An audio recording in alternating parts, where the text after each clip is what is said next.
കവിഞ്ഞൊഴുന്ന അനുഗ്രഹത്തിലേക്ക് സ്വാഗതം. ഇന്ന് രാത്രി നമ്മൾ കർത്താവിൻ്റെ വചനത്തിൻ്റെ മുമ്പിൽ നമുക്കൊന്നിച്ചിരിക്കാം. കർത്താവിൻ്റെ വചനം നമ്മളെ അനുഗ്രഹിക്കാൻ അവിടുത്തെ തിരുവായി മൊഴിഞ്ഞ് പറഞ്ഞ വചനങ്ങൾ നമ്മളുടെ അനുഗ്രഹത്തിന്. പ്രിയപ്പെട്ടവരെ, നമ്മളുടെ നല്ല ഒരു വാക്ക് മതി ഒരാളെ തളർന്നിരിക്കുന്ന ഒരാളെ തണുപ്പിക്കാൻ. അപ്പോൾ തന്നെ നല്ല ബലപ്പെട്ടിരിക്കുന്ന ഒരാളുടെ തീഷ്ണത മുഴുവൻ കളയാൻ, അയാളെ മടുപ്പിക്കാൻ ഒരു മനുഷ്യൻ്റെ ഒരു വാക്ക് മതി. മനുഷ്യൻ്റെ വാക്കിന് വേറൊരാളെ ശക്തീകരിക്കാനും മറ്റൊരാളെ തകർക്കാനും ഒക്കെ വാക്കിന് കഴിവുണ്ട്. അത്ര പവർഫുള്ളാണ് വാക്ക്, വചനം. അങ്ങനെയാണെങ്കിൽ ദൈവത്തിൻ്റെ വചനം എത്ര ശക്തമല്ലേ. ഈ ഭൂമിയെ മുഴുവൻ ദൈവം സൃഷ്ടിച്ചത് തൻ്റെ വാക്കുകൊണ്ട്. അപ്പം വചനത്തിന് ക്രിയേറ്റീവ് പവറുണ്ട്, അതിനെ സൃഷ്ടിക്കാനുള്ള ശക്തിയുണ്ട്. അപ്പോൾ തന്നെ അതിനെ നശീകരിപ്പിക്കുവാനുള്ള ശക്തിയുമുണ്ടെന്ന് മറക്കരുത്. ദൈവത്തിൻ്റെ വചനം മനുഷ്യനെ കെട്ടുപണി ചെയ്യും, ഉറപ്പിക്കും, ബലപ്പെടുത്തും. എന്നാൽ മനുഷ്യൻ്റെ ശത്രുവായ പിശാച്, അവൻ്റെ വാക്കുകൾ മനുഷ്യനെ ഇടിക്കും, തകർക്കും, നിരാശയിലാഴ്ത്തും, വലിയ കയറിപ്പോരാൻ കഴിയാത്ത കയത്തിലായ പോലെ അവന് തോന്നും. അതുകൊണ്ടാണ് ദൈവം തൻ്റെ വചനം മാനവജാതിക്കായിട്ട് കൊടുത്തിരിക്കുന്നത്. ഇന്ന് എൻ്റെ കയ്യിൽ നിങ്ങളോട് ഞാൻ സംസാരിക്കാൻ എൻ്റെ കയ്യിൽ എടുത്തിരിക്കുന്ന ഈ ഗ്രന്ഥം മാനവജാതിയോടുള്ള ദൈവത്തിൻ്റെ ആലോചനയാണ്. ഈ ബൈബിളിലുടനീളം നമ്മൾ അങ്ങോളം ഇങ്ങോളം കാണുന്നത് എന്നെയും നിങ്ങളെയും ശക്തീകരിക്കാനും പണിയാനും ദൈവം തന്ന തിരുവചനങ്ങളാണ്. നമ്മൾ കഴിഞ്ഞ ചില നാളുകളിൽ, ചില എപ്പിസോഡുകളിൽ നമ്മുടെ ധാരണകൾ തിരുത്തി അനുഗ്രഹം പ്രാപിക്കാൻ ഉള്ള പല ക്ലാസ്സുകൾ എടുത്തു. ഇന്നത്തെ ഈ എപ്പിസോഡും അതിനുവേണ്ടിയ ധാരണ തിരുത്തുക, അനുഗ്രഹം പ്രാപിക്കുക. നമുക്ക് ഒത്തിരി തെറ്റിദ്ധാരണകൾ നമ്മളുടെ ഉള്ളിൽ പലപ്പോഴും ദൈവത്തെക്കുറിച്ചും ദൈവത്തിൻ്റെ പ്രവർത്തന രീതിയെക്കുറിച്ചും ഒക്കെ നമുക്കുണ്ടാകാറുണ്ട്. ദൈവത്തിന് നമ്മളോടുള്ള മനോഭാവത്തെക്കുറിച്ച് തന്നെ പലപ്പോഴും മനുഷ്യന് ഒത്തിരി സംശയങ്ങളാണ്. ദൈവം എന്നെ ശിക്ഷിക്കാൻ പോവുകയാണോ? ദൈവം എന്നെ മറന്നു കളഞ്ഞിരിക്കുകയാണോ? ദൈവം എൻ്റെ പ്രാർത്ഥന കേൾക്കുന്നില്ലേ? ഇങ്ങനെ ഒത്തിരി ചിന്താക്കുഴപ്പങ്ങൾ ദൈവത്തിൻ്റെ ആറ്റിറ്റ്യൂഡ് സംബന്ധിച്ച് നമുക്കുണ്ട്. പക്ഷേ ആ ചിന്താക്കുഴപ്പങ്ങൾ മുഴുവൻ മാറ്റി ദൈവത്തെക്കുറിച്ചൊരു ക്ലിയർ ഐഡിയ നമുക്ക് തരാനാണ് ദൈവം മനുഷ്യനായിട്ട് ഈ ഭൂമിയിൽ വന്നത്. വാസ്തവത്തിൽ നമ്മുടെ ധാരണ തിരുത്താനാണ് യേശു ഈ ലോകത്ത് വന്നത്. യേശു ക്രിസ്തുവിലൂടെ ദൈവം മാനവജാതിയോട് ഇതാ പറഞ്ഞത്, ഹിയർ ഐ ആം, ഇതാ ഞാൻ, ഇനിയും തെറ്റിദ്ധാരണയൊന്നും വേണ്ട, ഞാൻ എന്ത് ചെയ്യുന്നു അതാ പിതാവ് ചെയ്യുന്നത്. കർത്താവായ യേശു ക്രിസ്തു പലപ്പോഴും പറഞ്ഞൊരു വാക്കുണ്ട്, എൻ്റെ പ്രവൃത്തി എൻ്റെ സ്വന്തം പ്രവൃത്തിയല്ല, എന്നെ അയച്ചവൻ്റെ പ്രവൃത്തിയാണ് ഞാൻ ചെയ്യുന്നത്. നിങ്ങൾ കാണുന്ന ഞാൻ ഈ പ്രവർത്തിക്കുന്നതൊക്കെ പിതാവ് എന്നിൽ വസിച്ചുകൊണ്ട് തൻ്റെ പ്രവൃത്തി ചെയ്യുക. ഞാനൊരു ഉപകരണമെന്ന് മാത്രമേ ഉള്ളൂ. ഞാൻ ചെയ്യുന്നതൊക്കെ പിതാവിൻ്റെ പ്രവൃത്തിയാണ്. അപ്പം നമുക്ക് എന്തെങ്കിലും ദൈവത്തെക്കുറിച്ചോ ദൈവപ്രവൃത്തിയെക്കുറിച്ചോ ഒരു തെറ്റിദ്ധാരണ ഉണ്ടെങ്കിൽ നമ്മൾ യേശു കർത്താവിലേക്ക് നോക്കിയാൽ മതി. യേശു അതിനെക്കുറിച്ച് എന്ത് പറയുന്നു അതാ ദൈവത്തിൻ്റെ അഭിപ്രായം. യേശു ഒരു വ്യക്തിക്ക് വേണ്ടി, രോഗിയെക്കുറിച്ചുള്ള ദൈവത്തിൻ്റെ പദ്ധതി അറിയണോ? യേശു രോഗിയോട് എങ്ങനെ ഇടപെട്ടെന്ന് നോക്കിയാൽ മതി. അതാ ദൈവത്തിൻ്റെ പദ്ധതി. യേശു ക്രിസ്ത്യാനിയുടെ ദേവനല്ല, മാനവജാതിയുടെ മുമ്പിൽ ദൈവം സ്വയം വെളിപ്പെടുത്തിയതാണ്. ഹിയർ ഐ ആം, ഇതാ ഞാൻ, അതാ യേശു ക്രിസ്തു. അപ്പം വീണ്ടും ഞാൻ ഓർപ്പിക്കട്ടെ, ഇന്നത്തെ നമ്മുടെ പഠനം ധാരണ തിരുത്തുക, അനുഗ്രഹം പ്രാപിക്കുക.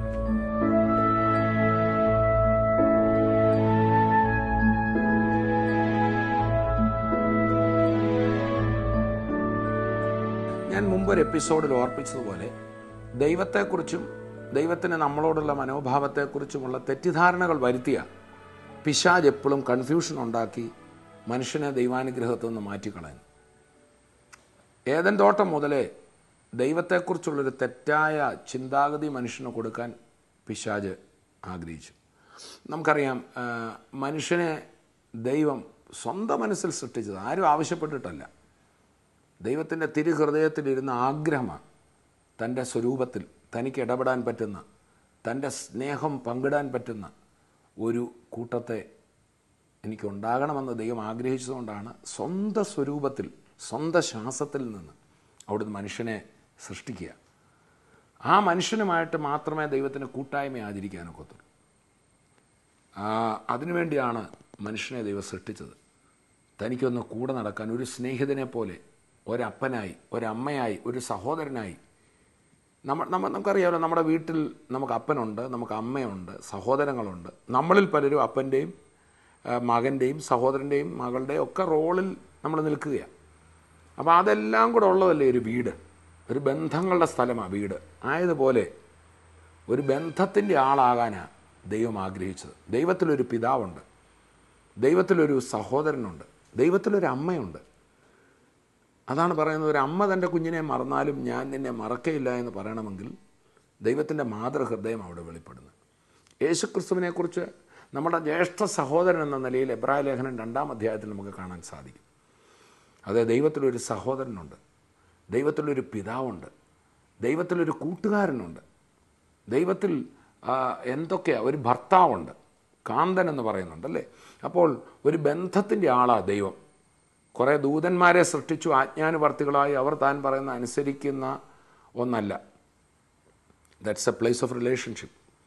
സ്വർഗമെന്ന് പറയുന്ന ഒരു ബന്ധത്തിൻ്റെ സ്ഥലമാണ്. ആ സ്വർഗത്തിൻ്റെ ഒരു റിപ്ലിക്ക, അല്ലെങ്കിൽ ആ സ്വർഗത്തിൻ്റെ ഒരു മോഡല് ഈ ലോകത്ത് ദൈവം പ്ലാൻ ചെയ്ത കുടുംബവും സഭയും.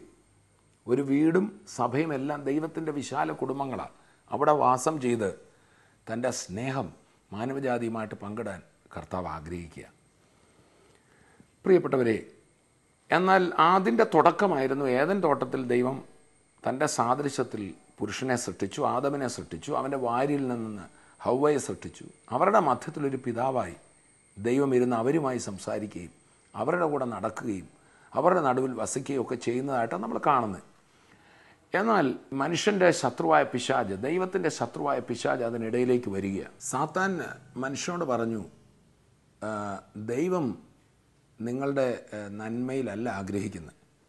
നിങ്ങൾ ഈ ഫലം തിന്നരുതെന്ന് പറഞ്ഞത് നിങ്ങൾ ദൈവത്തെ പോലെ ആകുമെന്ന് ദൈവത്തിന് അറിയാവുന്നത് കൊണ്ടാണ്.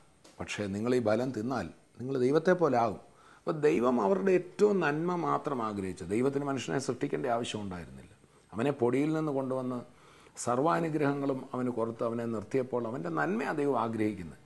അവനോട് എന്തെങ്കിലും നിർദ്ദേശങ്ങൾ, ചില അരുതുകൾ പറഞ്ഞെങ്കിൽ അതെല്ലാം അവൻ്റെ നന്മയ്ക്ക് വേണ്ടി കൊടുത്തതാണ്. പക്ഷേ അവിടെ പിശാച് അതിൻ്റെ ഇടയിൽ കയറി ആശയക്കുഴപ്പമുണ്ടാക്കി അവരെ പാപത്തിന് പ്രേരിപ്പിക്കുക. അവരപ്പോൾ തന്നെ ദൈവത്തെ പോലെ തന്നെ അവർ സൃഷ്ടിക്കപ്പെട്ടത്, അധികാരത്തോടെയാണ്, പദവികളോടെയാണ്. പക്ഷേ പിശാച് പറഞ്ഞു, നിനക്കതില്ല. അപ്പോൾ ദൈവത്തെക്കുറിച്ചും അവർക്ക് തെറ്റിദ്ധാരണയുണ്ടാക്കി, അവരാരാണെന്നുള്ളതിനെക്കുറിച്ചും തെറ്റിദ്ധാരണയുണ്ടാക്കി, ദൈവത്തിന് അവരോടുള്ള മനോഭാവത്തെക്കുറിച്ചും തെറ്റിദ്ധാരണയുണ്ടാക്കി. അത് തന്നെ അന്നെന്ന പോലെ ഇന്നും പിശാച് ചെയ്തുകൊണ്ടിരിക്കുക. ദൈവത്തെക്കുറിച്ച് മനുഷ്യന് നിരവധി തെറ്റിദ്ധാരണകളാണ്. ദൈവം ശിക്ഷിക്കുന്നൊരു ദൈവമാണ്, ദൈവം പ്രാർത്ഥന കേൾക്കുന്നില്ല, ദൈവം എൻ്റെ കഷ്ടപ്പാട് കാണുന്നില്ല. അങ്ങനെ മനുഷ്യൻ ഒത്തിരി നിരവധി തെറ്റിദ്ധാരണകളിലാണ് മനുഷ്യൻ ജീവിക്കുന്നത്. ഇതുപോലെ തന്നെ മനുഷ്യൻ അവൻ്റെ രക്ഷയെക്കുറിച്ച്, എങ്ങനെയാണ് മനുഷ്യൻ രക്ഷ ഉണ്ടാകുന്നത്, അവൻ ഏതായാലും പാപത്തിലായിപ്പോയി നിത്യ നാശത്തിലേക്ക് അവൻ പോയിക്കൊണ്ടിരിക്കുക. ആ പാപത്തിൽ നിന്നൊരു മോചനം കൊടുക്കുക എന്നുള്ള ദൈവത്തിൻ്റെ പദ്ധതിയായിരുന്നു. അത് മനുഷ്യനല്ല, രക്ഷയ്ക്ക് വേണ്ടിയുള്ള സ്റ്റെപ്പ് മനുഷ്യനല്ല എടുത്തത്, ദൈവം തന്നെ എടുത്തത്. ഈ മനുഷ്യനെ രക്ഷിക്കുക എന്നുള്ളത്, രക്ഷപ്പെടുക എന്നുള്ള മനുഷ്യനെ ആഗ്രഹിച്ചതിനേക്കാൾ അധികം അവനെ രക്ഷിക്കുക എന്നുള്ള ദൈവത്തിൻ്റെ ആഗ്രഹം. അങ്ങനെ ദൈവം മാനവജാതിയെ രക്ഷിക്കാൻ വേണ്ടി ഇട്ട പദ്ധതിയാണ്. അവിടുന്ന് തന്നെ മനുഷ്യനായിട്ട് ഇവിടെ വന്ന്, ദൈവപുത്രൻ സാധാരണ മനുഷ്യനായിട്ട് ഈ ഭൂമിയിൽ വന്ന് ഞാനും നിങ്ങളും ചെയ്ത പാപം സ്വയം ഏറ്റെടുത്ത് പാപികളുടെ പാപത്തിന് പരിഹാരം വരുത്തി, പാപത്തിന് ശിക്ഷ ഉണ്ടായേ ഒക്കത്തുള്ളൂ, വെറുതെ വിടുവിക്കാനൊക്കത്തില്ല. ആ ശിക്ഷ സ്വയം ഏറ്റെടുത്ത് എന്നെയും നിങ്ങളെയും വിടുവിക്കുക. നമ്മളിപ്പോൾ ഒരു വലിയ കടം ഒരു ബാങ്കിൽ വലിയൊരു തുക അടയ്ക്കാനുണ്ടായിരുന്നു, പക്ഷെ നമുക്ക് അടയ്ക്കാൻ സാധിക്കുന്നില്ല. സ്നേഹവാനായ ഒരാൾ വന്ന് ത്യാഗമനോഭാവത്തോടെ അത് അടച്ചു തീർക്കുന്നത് എന്ന് പറഞ്ഞ പോലെ അതൊന്നും അതിന് ഉദാഹരണമാകില്ല. യേശുക്രിസ്തു ചെയ്ത യാഗത്തിന് ഒരു ഉദാഹരണം പറയാൻ പറ്റിയ ഉദാഹരണമല്ലത്. എന്നാൽ ഒന്ന് മനസ്സിലാക്കാൻ പറയുക, നമുക്ക് കൊടുത്തു തീർക്കാൻ കഴിയാഞ്ഞത് കർത്താവായ യേശുക്രിസ്തു സകല മാനവജാതിക്കും വേണ്ടി, 1-2 പേർക്ക് വേണ്ടിയല്ല, എല്ലാവർക്കും വേണ്ടി യേശു അത് ചെയ്തു, പാപപരിഹാരം വരുത്തി. ഇന്ന് യേശുക്രിസ്തുവിൽ വിശ്വസിക്കുന്ന ഓരോ ദൈവമക്കളും അവരധികാരികളാണ്. ഞാൻ ദൈവപൈതലാണെന്ന് അവനെ ഉറപ്പോടെ നിൽക്കാം. അവന് ധൈര്യത്തോടെ പിതാവിൻ്റെ സന്നിധിയിൽ ഇനി ചെന്ന് അബ്ബാ പിതാവേ എന്ന് വിളിക്കാം. മനുഷ്യൻ പാപം ചെയ്തു കഴിഞ്ഞപ്പോൾ ആദ്യം അവൻ ചെയ്തത് അവന് ദൈവസന്നിധിയിൽ നിന്ന് ഓടിപ്പോയി. അവനവിടെ നിൽക്കാനുള്ള പ്രാഗൽഭ്യം നഷ്ടപ്പെടുകയാണ്. എന്നാൽ യേശുക്രിസ്തുവിൽ വിശ്വസിക്കുന്ന ഒരു വ്യക്തിക്ക് തിരികെ ആ പ്രാഗൽഭ്യം ലഭിക്കുക. ഇനി ദൈവത്തെ ധൈര്യമായി എൻ്റെ പിതാവേ എന്ന് വിളിക്കാൻ അവന് സാധിക്കും. അങ്ങനെ ലോകത്തിൽ ഇന്ന് കാണുന്ന മുഴുവൻ മനുഷ്യരും ദൈവമേന്ന ഈശ്വരാന്നോ ഒന്നുമല്ല, അങ്ങ് മാറി നിന്നൊരു വിളിയല്ല. ഒരു ഒരു സ്നേഹിക്കുന്ന കുഞ്ഞ് അപ്പൻ്റെ മടിയിൽ ചാടിക്കയറി കഴുത്തിൽ കെട്ടിപ്പിടിച്ച് ഡാഡി എന്ന് വിളിക്കുന്ന അതേ ആ ആ ആ ബന്ധത്തിൻ്റെ ഊഷ്മള ബന്ധം മടക്കി കൊടുക്കാനാണ് കർത്താവായ യേശു ക്രിസ്തു ഈ ഭൂമിയിൽ വന്നത്. ഞാനും നിങ്ങളും പിതാവേ എന്ന് വിളിക്കുമ്പോൾ ദൈവത്തിൻ്റെ ഹൃദയം സന്തോഷം കൊണ്ട് നിറയുക.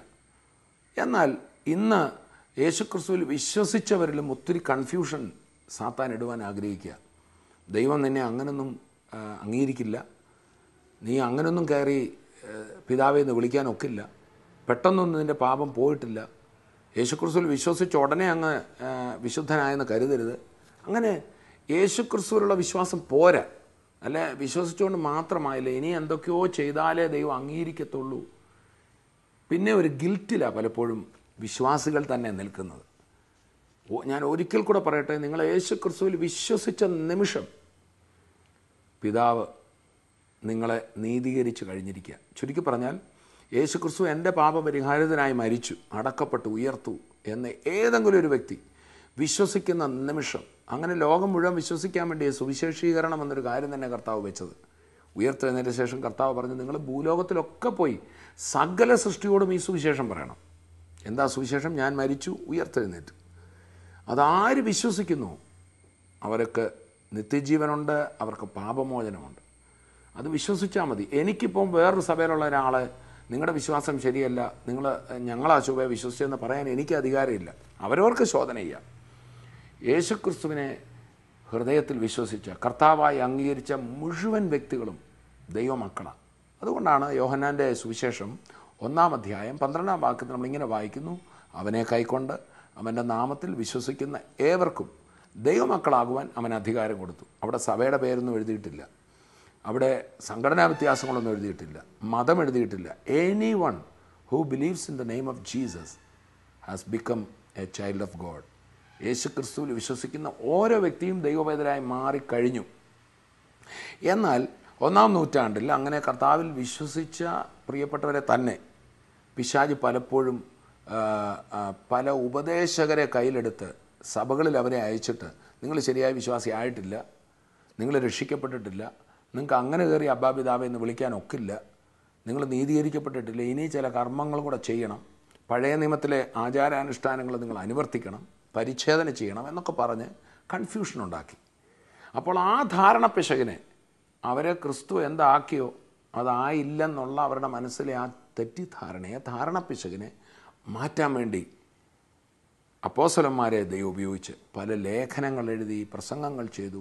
അങ്ങനെ പൗലോസ്ലീഹ ആ കാലഘട്ടത്തിൽ തെറ്റിദ്ധാരണയിൽ അകപ്പെട്ട ഒരു കൂട്ടം സഭകൾക്ക് എഴുതിയ ലേഖനമാണ് ഗലാത്യ ലേഖനം. ഈ ദിവസങ്ങളിൽ പല എപ്പിസോഡുകളിലായി ഗലാത്യ ലേഖനത്തെക്കുറിച്ച് നിങ്ങളുമായി പങ്കിടുവാൻ എനിക്ക് സന്തോഷമുണ്ട്. ധാരണ തിരുത്തി അനുഗ്രഹം പ്രാപിക്കാനായി 1-ാം നൂറ്റാണ്ടിൽ പൗലോസ്ലീഹ മുഖേന കൊടുത്ത പല ലേഖനങ്ങളിൽ ഒന്നാണ് ഗലാത്യ ലേഖനം. സോ നമുക്ക് ധാരണകൾ തിരുത്താം, അനുഗ്രഹം പ്രാപിക്കാം ഗലാത്യ ലേഖനത്തിലൂടെ.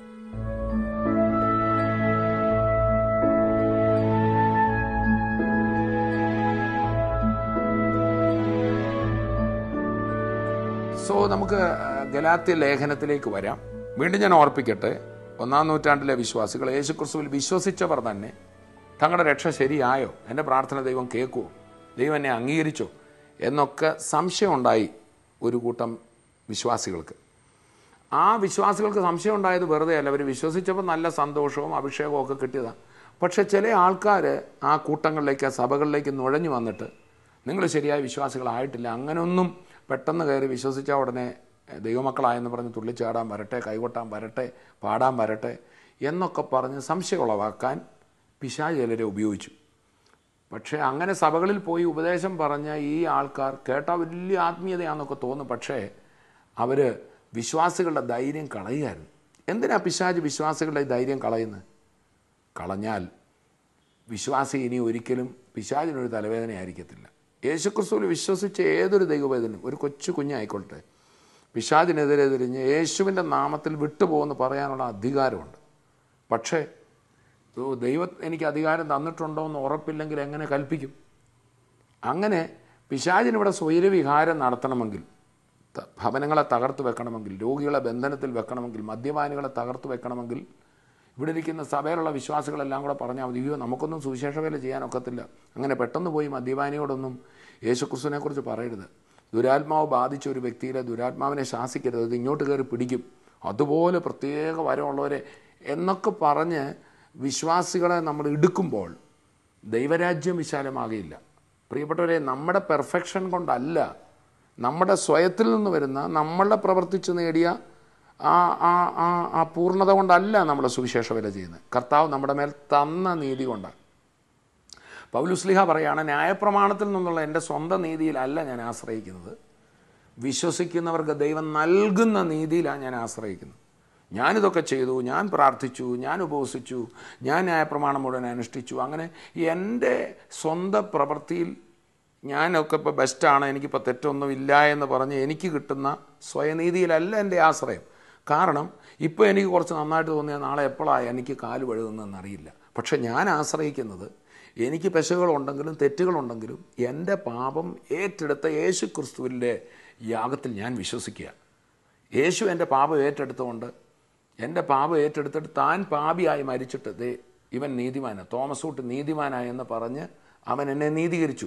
താൻ തന്ന നീതി. വാസ്തവത്തിൽ ഞാൻ നീതിമാനല്ല. ഒരു പ്രസിഡൻറ്റിൻ്റെ അടുക്കൽ അതെ തൂക്കിക്കൊലയ്ക്ക് ശിക്ഷിക്കപ്പെട്ട ആൾക്ക് ഭാരതീയ നിയമം അനുസരിച്ച് പ്രസിഡൻറ്റിൻ്റെ അടുക്കൽ, ഇന്ത്യൻ പ്രസിഡൻ്റ് അടുക്കൽ ദയാഹർജി കൊടുക്കാം. അതിൻ്റെ പേര് തന്നെ ദയാഹർജി എന്നാണ്. ചില പ്രത്യേക സാഹചര്യം കണക്കിലെടുത്ത്, അയാൾ തെറ്റുകാരൻ തന്നെയാണ്, പക്ഷെ ചില പ്രത്യേക സാഹചര്യം കണക്കിലെടുത്ത്, ഇപ്പോൾ ആ ആൾക്ക് പണ്ടൊരിക്കൽ ഞാൻ കേട്ടിട്ടുണ്ട്, ഒരു ഭർത്താവ് ഭാര്യയെ കൊന്നുകളഞ്ഞു, കുഞ്ഞുങ്ങളുണ്ട്, കൊച്ചു കുഞ്ഞുങ്ങളാണ്. ഒടുവിൽ ഈ മനുഷ്യനെ തൂക്കിലേറ്റാൻ വിധിച്ചു. ഒടുവിൽ ഇയാളുടെ കേസ് പ്രസിഡൻറ്റിന് മുമ്പിൽ ദയാഹർജിക്കായിട്ട് വന്നപ്പോൾ ആ ദയ കാണിക്കാൻ അവിടെ കൊടുത്ത ഒരു കാര്യം ഇതാണ്, ഈ കുഞ്ഞുങ്ങളുടെ അമ്മയോ മരിച്ചു, ഇനിയിപ്പോൾ അപ്പനും കൂടെ തൂക്കിലേറ്റപ്പെട്ടാൽ കുഞ്ഞുങ്ങൾക്ക് ആരുമില്ലാതാവും. ആ ഒരു പ്രത്യേക സാഹചര്യം കണക്കിലെടുത്ത് ഇങ്ങനെ അതിന് അർഹനല്ലെങ്കിലും ദയ കാണിച്ചു. അതാണ് കൃപ. അപ്പോൾ പൗലുസ്ലിഹ പറയാണ്, ഞാൻ ആശ്രയിക്കുന്നത് എൻ്റെ അച്ചീവ്മെൻ്റ് കൊണ്ട് കിട്ടിയ നീതിയിലല്ല, എനിക്ക് അർഹതയൊന്നും ഇല്ലെങ്കിലും, ഇനിയാണെങ്കിലും എനിക്ക് വലിയ ഉറപ്പൊന്നുമില്ല, ഞാൻ എല്ലാം പെർഫെക്റ്റ് ആവുമെന്ന് ഉറപ്പൊന്നുമില്ല, പക്ഷേ എൻ്റെ ബലഹീനത കണക്കിലെടുത്ത്, മനുഷ്യൻ തെറ്റിപ്പോകാനുള്ള കാരണം അവൻ്റെ ബലഹീനതയാണെന്ന് ദൈവത്തിനറിയാം, ആ ബലഹീനത കണക്കിലെടുത്ത് ക്രിസ്തു എനിക്ക് നൽകിയ നീതിയിൽ ഞാൻ ആശ്രയിക്കുന്നു. ഫിലിപ്പിയ ലേഖനം 3-ാം അധ്യായത്തിലാണ് ഞാൻ ഈ പറഞ്ഞ സ്വന്തം നീതിയെ ഞാൻ ആശ്രയിക്കുന്നില്ല എന്ന് പറയുന്നത്. അതായത് ഫിലിപ്പി ലേഖനം 3-ാം അധ്യായം 9-ാം വാക്യം നമ്മൾ നോക്കിയാൽ അവിടെ കാണാം, ന്യായപ്രമാണത്തിൽ നിന്നുള്ള എൻ്റെ സ്വന്തം നീതിയല്ല, ക്രിസ്തുവിങ്കലുള്ള വിശ്വാസം മൂലം ദൈവം വിശ്വസിക്കുന്നവർക്ക് നൽകുന്ന നീതി തന്നെ ലഭിച്ച്. അപ്പം എനിക്ക് ആഗ്രഹിക്കുന്നത് ന്യായപ്രമാണത്തിൽ നിന്നുള്ള എൻ്റെ സ്വന്തം നീതിയല്ല, ക്രിസ്തുവിങ്കലുള്ള വിശ്വാസം മൂലം ദൈവം വിശ്വസിക്കുന്നവർക്ക് നൽകുന്ന നീതി. ഒന്ന് എൻ്റെ നീതി, മറ്റൊന്ന് നൽകുന്ന നീതി. ചുരുക്കി പറഞ്ഞാൽ ഈ ഗലാത്യ ലേഖനത്തിലെ വിഷയം ഈ പറഞ്ഞതാണ്. എന്താണെന്ന് ചോദിച്ചാൽ, സ്വന്തം നീതിയും ദൈവം നൽകുന്ന നീതിയും, ന്യായപ്രമാണത്തിൽ കൂടെ അനുഷ്ഠിച്ച് കിട്ടുന്ന സ്വന്തം നീതിയും ക്രിസ്തു നിമിത്ത സൗജന്യമായി ദൈവം നൽകുന്ന നീതിയും, ഇത് രണ്ടുമാണ്. ഇത് തമ്മിലുള്ള ഒരു പഠനമാണ് ഗലാത്യ ലേഖനം. അപ്പം ഗലാത്യ ലേഖനം ഒരു 6 അധ്യായമുള്ള ഒരു ചെറിയ ലേഖനമാണ്, പൗലൂസിൻ്റെ ചെറിയൊരു ലേഖനമാണ് ഗലാത്യ ലേഖനം. ഈ ഗലാത്യ ലേഖനത്തിന് നിരവധി പ്രത്യേകതകളുണ്ട്. ഇതാർക്കാണ് ഈ ഗലാത്യ ലേഖനം എഴുതിയത് എന്ന് ഒരു ചോദ്യം വരാം. ഇവിടെ തന്നെ പറയുന്നുണ്ട്, ഇത് ഒരു സഭയ്ക്ക് എഴുതിയ ഒരു ലേഖനമല്ല, ഒരു കൂട്ടം സഭകൾക്ക് എഴുതിയ ലേഖനം. നമ്മൾ കൊരിന്ത് ലേഖനം നോക്കിയാൽ കൊരിന്തിലുള്ള ദൈവസഭയ്ക്ക് എന്നാണ് വായിക്കുന്നത്, തെസലോനിക്കയിലുള്ള ദൈവസഭയ്ക്ക് എന്നാണ് വായിക്കുന്നത്. എന്നാൽ ഗലാത്യ ലേഖനത്തിൻ്റെ ആദ്യ ഭാഗങ്ങളും ശ്രദ്ധിച്ച സഭയ്ക്കെന്നല്ല, അവിടെ പ്ലൂറല്ല, ബഹുവചനമാണ്, സഭകൾക്കെന്നാണ് എഴുതിയിരിക്കുന്നത്. നമുക്ക് നോക്കാം. അതിൻ്റെ 1-ാം അധ്യായത്തിൻ്റെ 2-ാം വാക്യം പറയാണ്, പൗലൂസും കൂടെയുള്ള സകല സഹോദരന്മാരും ഗലാത്യ സഭകൾക്ക് എഴുതുന്നത്, സഭകൾക്ക്. അപ്പം ഈ ഗലാത്യ എന്ന് പറയുന്നത് മാത്രം ഒരു സിംഗിൾ ചർച്ചല്ല, ഒരു പ്രവിശ്യ. ഗലാത്യ എന്ന് പറയുന്ന ഒരു സിറ്റി അല്ല, ഒരു സ്റ്റേറ്റാണ്. ഇപ്പം കേരളത്തിലുള്ള സഭകൾക്കെന്ന് പറയുന്ന പോലെയാണ്. മറ്റേ കൊരിന്തെന്ന് പറയുന്ന ഒരു പട്ടണമാണ്, യെരുശലേം എന്ന് പറയുന്ന ഒരു പട്ടണമാണ്. ഫിലിപ്പിയ എന്ന് പറയുന്നൊരു പട്ടണമാണ്. എന്നാൽ ഗലാത്യ എന്ന് പറയുന്നത് ഒരു വലിയ ഭൂവിഭാഗമാണ്. ആ ഭൂവിഭാഗത്തിൽ പല സ്ഥലങ്ങളിൽ ഉണ്ടായ സഭകൾക്ക് എഴുതിയ ഒരു ലേഖനമാണ്. ചുരുക്കി പറഞ്ഞാൽ ഒരു കൂട്ട സഭകളിലെമ്പാടും ഒരേ സമയത്തൊരു വലിയ തെറ്റിദ്ധാരണയുണ്ടായി. എന്താ, ദൈവം നമ്മളെ വിശ്വാസികളുടെ ഇടയിൽ നല്ല ആത്മാവിൽ നിറഞ്ഞ് അഭിഷേകത്തിൽ നിറഞ്ഞ ഒരു കൂട്ടം വിശ്വാസികൾ അവരിന്ന് ന്യായപ്രമാണത്തിൻ്റെ ആചാരാനുഷ്ഠാനങ്ങളിലേക്ക് തിരിഞ്ഞിരിക്കുക. അതുകൊണ്ട് തന്നെ പൗലൂസ് ഈ ഗലാത്യലേഖനത്തിൽ ചോദിക്കുന്നുണ്ട്, നിങ്ങൾ ആത്മാവ് കൊണ്ട് ആരംഭിച്ചിട്ട് ഇപ്പോൾ ജഡത്തിലാണോ അവസാനിപ്പിക്കുന്നത്? നിങ്ങൾക്ക് പരിശുദ്ധാത്മാവിനെ കിട്ടിയവരല്ലേ? നിങ്ങൾക്ക് ഈ പരിശുദ്ധാത്മാഭിഷേകം കിട്ടാൻ കാരണം നിങ്ങൾ ഈ ന്യായപ്രമാണം ഒന്നും അനുഷ്ഠിച്ചിട്ടല്ലല്ലോ. നോക്കൂ, കർത്താവായ യേശുക്രിസ്തുവിലുള്ള വിശ്വസിച്ച ഉടനെ വിജാതിയരിൽ നിന്നൊക്കെ കർത്താവിൽ വിശ്വസിച്ചവർ വിശ്വസിച്ച നിമിഷം, യേശുവിനെ സ്വീകരിച്ച നിമിഷം അവർ അഭിഷേകത്തിൽ നിറഞ്ഞു, ദൈവകൃപയിൽ നിറഞ്ഞു, സന്തോഷമായി അവരുടെ കയ്യാൽ അത്ഭുതങ്ങൾ നടന്നു, വീര്യപ്രവൃത്തികൾ നടന്നു. ഇപ്പോൾ അവർ അതൊക്കെ വിട്ടിട്ട് അഭിഷേകവുമില്ല, ദൈവകൃപയില്ല, കുറേ പ്രമാണവും ചട്ടവും ഒക്കെ ആയിട്ട് അവരങ്ങ് ഡിമ്മായി. പൗലൂസിന് വലിയ വേദനയായി. അപ്പോൾ പൗലൂസിന് മനസ്സിലായി ഇവരെ ഈ നിലയിലാക്കിയത് ഏതോ ദുരുപദേഷ്ടകരാണ്. അപ്പോൾ അന്ന് ഒരു കൂട്ടം സഭകളിൽ, ഗലാത്യ എന്ന് പറയുന്ന പ്രദേശങ്ങളിലെ ഈ സഭകളിൽ പല സഭകളിൽ ഏതോ ദുരുപദേഷ്ടാക്കന്മാർ കടന്ന് ക്രിസ്തുവിലുള്ള വിശ്വാസമൊന്നും പോരാ, അങ്ങനെ രോഗസൗഖ്യവും വിടുതലും ഒക്കെ ചെയ്യാറായിട്ടില്ല എന്ന് പറഞ്ഞ് അവരെ ബന്ധിച്ചു കളഞ്ഞു. അങ്ങനെ പൗലോസ് ശ്ലീഹ ഒരു കൂട്ടം സഭകൾക്ക് എഴുതിയ ലേഖനമാണ് ഗലാത്യ ലേഖനം. വീണ്ടും ഓർപ്പിക്കട്ടെ, ഈ ഗലാത്യ ലേഖനത്തിൻ്റെ ഒരു രത്ന ചുരുക്കം നമ്മൾ ഫിലിപ്പി ലേഖനം 3-ാം അധ്യായം 9 നിന്ന് വായിച്ചു. എൻ്റെ സ്വന്തം നീതിയല്ല, ഒരർഹതയുമില്ലാത്ത എനിക്ക് ക്രിസ്തു നിമിത്തം നൽകിയ നീതി, അങ്ങനെ നീതിമാനാക്കി എന്നെ ധൈര്യത്തോടെ നിർത്തിയിരിക്കുക, അതാ എൻ്റെ ധൈര്യം എന്ന് പറയാനാണ് ഈ ഗലാത്യ ലേഖനം നമ്മുടെ മുമ്പിൽ കർത്താവ് തരുന്നത്. ധൈര്യം നഷ്ടപ്പെട്ട ഒരു സഭയ്ക്ക് രോഗിയെ സൗഖ്യമാക്കുവാൻ, പ്രസംഗിപ്പാൻ, വിടുതൽ ശുശ്രൂഷ ചെയ്യുവാൻ ധൈര്യം നഷ്ടപ്പെട്ട പ്രമാണത്തിലേക്കും ചട്ടത്തിലേക്കും തിരിഞ്ഞൊരു സഭയ്ക്ക് ഇല്ല, നിങ്ങൾക്ക് എഴുന്നേറ്റ് വൻ കാര്യങ്ങൾ ചെയ്യാൻ കഴിയും എന്നവരെ ഊർജ്ജസ്വലപ്പെടുത്തിയ ലേഖനമാണ് ഗലാത്യ ലേഖനം. ഈ ഗലാത്യ ലേഖന പഠനം നിങ്ങളുടെയും എൻ്റെയും ധാരണകൾ ഒത്തിരി തിരുത്തട്ടെ. മങ്ങിപ്പോയ പല ശുശ്രൂഷകരും ഇത് കേൾക്കുമ്പോൾ ശക്തരായി തീരട്ടെ. ഒരു കാലത്ത് രോഗികളെ സൗഖ്യമാക്കുകയും അനേക അത്ഭുത വിടുതലുകൾ ശുശ്രൂഷിച്ച ചിലർ എന്നെ കേൾക്കുന്നുണ്ടായിരിക്കും. ഈ എപ്പിസോഡ് നമ്മളിവിടെ അവസാനിപ്പിക്കുമ്പോൾ അടുത്ത ദിവസങ്ങളിൽ നമുക്ക് വീണ്ടും ഈ ഗലാത്യ ലേഖന പഠനം ഇടയ്ക്കിടെ ഉണ്ടായിരിക്കും. നിങ്ങൾ എല്ലാ ദിവസവും ഈ പ്രോഗ്രാമുകൾ കാണണം. ചില ദിവസങ്ങളിൽ സാക്ഷ്യങ്ങളായിരിക്കും, ചില ദിവസങ്ങളിൽ കോട്ടയത്ത് നടന്ന പ്രസംഗങ്ങളായിരിക്കും. ഇടയ്ക്ക് നമുക്ക് ഗലാത്യ ലേഖന പഠനം കേൾക്കാനുള്ള അവസരമുണ്ടായിരിക്കും. നിങ്ങൾ ഒരു എപ്പിസോഡ് നഷ്ടപ്പെടുത്തരുത്. അടുത്ത എപ്പിസോഡിൽ ഈ ലേഖനത്തെ നമുക്ക് കുറച്ചുകൂടെ ആഴമായിട്ടൊന്ന് പഠിക്കാം. ഒരു ബൈബിൾ ക്ലാസ് ചെയ്യുന്ന പോലെ ആയിരിക്കില്ല, മറിച്ച് നമ്മുടെ ജീവിതവുമായി ബന്ധിപ്പിച്ച് നമ്മുടെ ശുശ്രൂഷയുമായി നമുക്ക് ഏറ്റവും അനുഗ്രഹം തരുന്ന നിലയിൽ പരിശുദ്ധാത്മാവ് ഈ പഠനത്തെ നമുക്ക് നൽകിത്തരുമെന്ന് ഞാൻ വിശ്വസിക്കുക. നമുക്കൊന്ന് പ്രാർത്ഥിക്കാം. കർത്താവേ, ഇന്ന് ഈ കേട്ട വചനം പോലെ, ആ പൗലോസ് ശ്ലീഹായുടെ ഉള്ളിൽ കൊടുത്ത ധൈര്യം പോലെ, യേശു ക്രിസ്തു എനിക്ക് നൽകിത്തന്ന നീതിയിൽ എനിക്ക് ധൈര്യത്തോടെ ഒന്ന് നിൽക്കണം. ആ ഏദൻ തോട്ടത്തിൽ ആദാമിനും ഹവ്വായുടെക്കും ദൈവത്തിന് മുമ്പിൽ നിൽക്കാനുള്ള ധൈര്യം നഷ്ടപ്പെടുത്തി അവരെ ഗിൽറ്റിൽ, അപരാധ ബോധത്തിലാക്കി അവരെക്കുറിച്ച് ദൈവം ഡിസൈൻ ചെയ്ത് അവർക്ക് കഴിയാതെ ഇന്നൊരു അത്തിയുടെ കീഴിൽ പോയി മൂലയ്ക്കിരിക്കുക. ഇന്നെന്നെ കേൾക്കുന്ന സഹോദര, നിങ്ങളൊരു കുറ്റബോധത്തിലകപ്പെട്ട് ചെയ്തു പോയ തെറ്റുകളെക്കുറിച്ചെല്ലാം ഭാരപ്പെട്ട് പരാജയബോധത്തിൽപ്പെട്ട് ആ അത്തിയുടെ കീഴിൽ ഒളിച്ചവനെ പോലെ ഒരു മൂലയ്ക്കിരിക്കാനല്ല ദൈവം നിങ്ങളെ വിളിച്ചത്. നിങ്ങളുടെ ജീവിതത്തിലും വിജയമുണ്ട്. നിങ്ങളെ തെറ്റുകാരെന്ന് പറഞ്ഞ് ശിക്ഷിച്ച് മാറ്റാനല്ല ദൈവം ആഗ്രഹിക്കുന്നത്. ഏറ്റവും താണ കുഴിയിൽ നിന്നും കൈപിടിച്ചുയർത്തി ഒരു പാറമേൽ നിർത്തി നിങ്ങളുടെ തല ഉയർത്താൻ യേശു ആഗ്രഹിക്കുക. നിങ്ങളൊരു ശുശ്രൂഷകനാണോ? നിങ്ങളുടെ ശുശ്രൂഷയെ മാറ്റി ഉയർത്തുവാൻ കർത്താവ് ആഗ്രഹിക്കുക. അതിനാണ് യേശുവിനെ ഈ ഭൂമിയിലേക്ക് അയച്ചത്. നമുക്ക് പ്രാർത്ഥിക്കാം. പിതാവേ, ഞങ്ങളങ്ങേ സ്തുതിക്കുന്നു.